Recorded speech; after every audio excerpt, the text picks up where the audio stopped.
Welcome back to Turn Pain into Power podcast. Y'all, as y'all can see, we are coming at you from the new upgraded studio for the podcast and my lives on TikTok.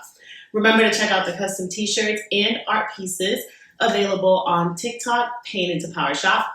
And remember to tune in this week for my live art showcases on TikTok, PAININTOPOWER shop.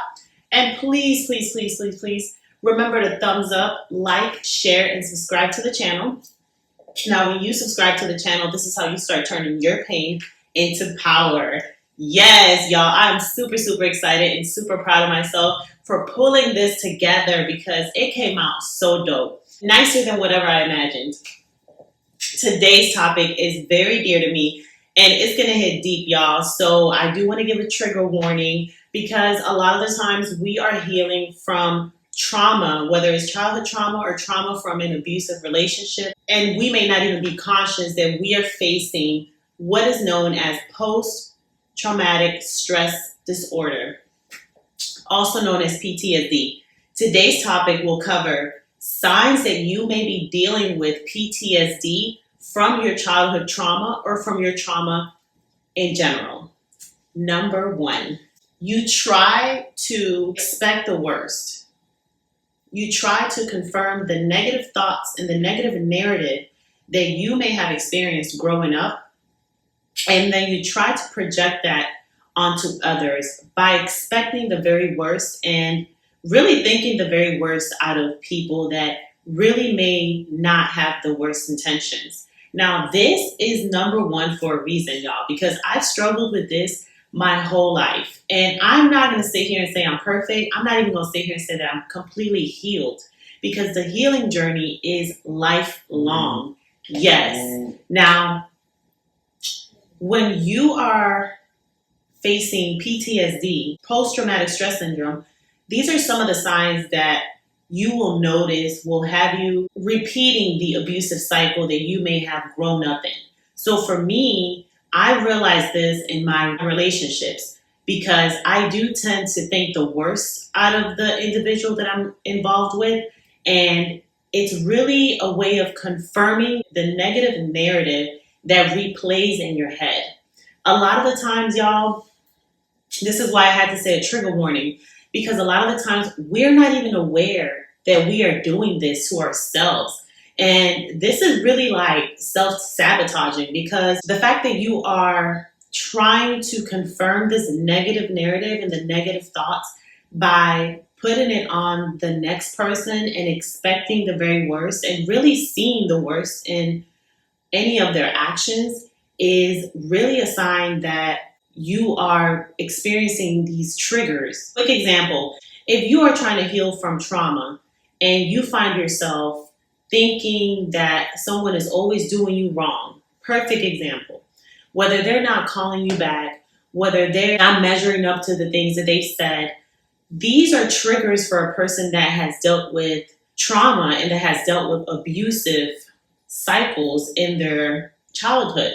Because they may have trusted in the abusive parent, but the abusive parent may have always been trying to manipulate them and not measuring up to what they say they're going to do.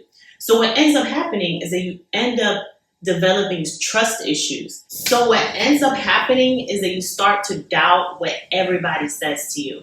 And at the first sign of you feeling betrayed or like someone is not measuring up to what they promised, it's a trigger. So you automatically go into confirming these negative narratives.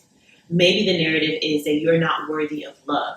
And so what happens is you start really expecting the worst out of people.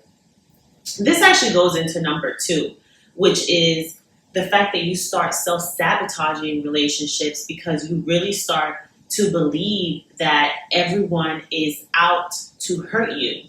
And at the moment that they make you feel rejected, neglected, you start to replay these feelings and these emotions of feeling abandoned, which for me, overcoming growing up with a narcissistic parent, it's very hard to not jump into that whole negative thought cycle that confirms that negative narrative. At the very sign of someone maybe not calling back or, your intuition will start alerting you like, oh, maybe this person is lying.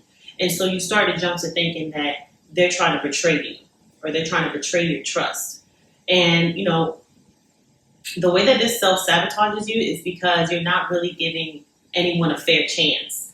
You're so stuck in your trauma. This is a fundamental sign right here that will really show you, hey, I may be trying to heal from PTSD. I may be experiencing PTSD, because when you automatically assume the worst in others, you're already falling into projecting, because you're projecting what you may have felt over and over again by the ones closest to you, which are your parents. So now you're out here really in an anxiety state. And that is what's really driving you emotionally, because at any given point that you may feel like someone is not measuring up, you're automatically assuming that they're trying to abandon you, which in my case is what I felt in my childhood. So, when you experience that from a mother or a father or the role models that played a pivotal part. Number 4, when things don't go your way, you automatically assume that people are trying to betray you, people are trying to reject you or abandon you. So whatever abuse that you endured, what is really driving you in these negative thoughts. So at the very instant that you feel like someone is being fake with you, or if someone's just not being real with you, you jump to thinking that they are rejecting you. So number 4 is deep, y'all, because the moment that you start to feel like someone is replaying these past traumas, it triggers you to go into defensive mode. And this goes into number 5, which is sabotaging relationships. The moment that you think someone is trying to betray you, you're going to go into defense mode. Once you go into defense mode, nothing that they can say or do will really add up to you. Your perspective is already like going into the abusive cycle that you endured. Y'all, it is deep, y'all. Remember to thumbs up, like, share, and subscribe to the channel. If this resonates with you, this is for you, because I experienced this in relationships. And for a very long time, I was unconscious. I was unconscious that I was experiencing, PTSD, and that I was really letting these negative narratives, and thoughts drive me. The moment that you're sitting here assuming the worst out of someone to confirm that negative narrative, you are still being sucked into the trauma. So it's like you're being sucked back. You're trying to heal and you're trying to move forward, but you're being pulled back by these triggers. Number 5. You become very insecure and you start to really doubt that anyone really has good intentions for you. So it's like you don't allow people to get close to you enough, and it's that insecurity of feeling abandoned. It's that insecurity of being let down, of being rejected or neglected, or at the moment that you need them most, being abandoned as you was in your childhood. Lastly, but not least, number 6, you are easily triggered. When you are experiencing PTSD, you are easily triggered by just the thought of someone betraying you, abandoning you, or showing signs that strike emotions of abuse that you experienced during the abuse that you endured. So for me, I would easily be triggered by someone changing plans on me, by someone maybe not answering my calls, by the very thought of someone showing me that I was unworthy of their time or attention. That would set me back to confirm the negative narrative that I was told growing up, which is you're not worthy of being loved. It really took a toll on me, y'all. And that's why I said that, that's why I gave the trigger warning in the beginning of this episode, because a lot of the times we are reliving our traumas. We're reliving the abuse because we are not aware that we may be experiencing post-traumatic stress disorder. And let me tell y'all something. This is nothing to be ashamed of. I'm going to go into story time because I want y'all to really get a feel of how easy it is to fall into these patterns that will set you up for failure. Not only will it have you sabotaging relationships, but it will have you stuck and in bondage to the abusive cycle that you may have experienced in your childhood or in your relationships. Because when someone is physically, emotionally, or mentally abused in their relationships, whichever relationship, whether it's with their parents growing up or their romantic relationships or even friendships, when you are stuck to this type of abuse, you are constantly reliving it. So it's very hard to move forward. It's very hard to heal from something that you're not aware of.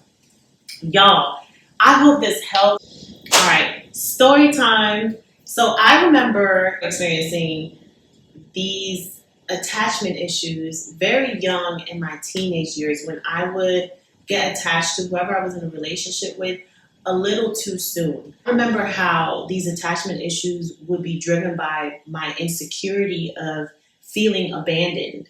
And so I would easily get triggered, because at the very thought or feeling of, maybe being pushed away or neglected or lied to or rejected, I would automatically confirm that negative narrative that I was made to think when I was growing up of, being unworthy of love or not being good enough, and in the end being abandoned. Y'all, this is deep, because when you are unaware that you are struggling with post-traumatic stress disorder, you will stay stuck in the hurt. You will keep reliving these abusive cycles, and it's like you'll be going in circles. And something that I realized is that it will hold you back from becoming the best version of yourself, the version that you're meant to be. And it will hold you back from your purpose, because when you're too stuck in your trauma, it'll blind you from the brightness that's ahead. Ooh, thank you, Holy Spirit. That's deep, y'all. So I hope this helps people. I hope that if the signs that I've listed are very much something you're experiencing, that you seek the help that you need, and that you seek methods to really heal you emotionally. Because when you have been emotionally abused for a long period of time, especially if you have developed childhood trauma, it's very hard to get unstuck. And please look out for my book, y'all, because it will be launching soon. Ending Toxic Relationships, How to Dismantle a Narcissist. Yes, y'all. And I'm so excited to announce it. And I will let y'all know when we will be launching. Thank you for tuning into today's episode on Turn Pain into Power podcast.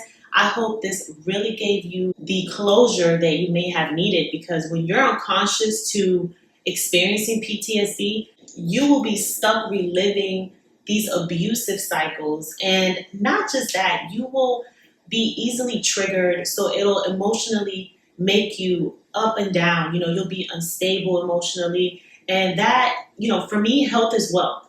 So if health means you need to be emotionally balanced, learning what you can do to heal from these traumas is going to be the way to go.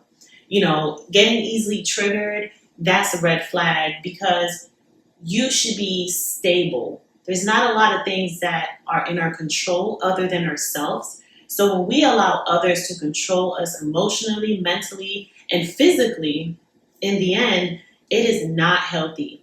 And it may be a sign that you are struggling with PTSD. I hope this helps, family. I hope you have a blessed day. Please remember to check out the custom t-shirts and art pieces available on my TikTok, PAININTOPOWER shop. And stay tuned for the live art showcases, because I will be going live on TikTok. And y'all have a blessed day. Thumbs up, share, and subscribe to the channel. And have a blessed one. Stay thriving, y'all.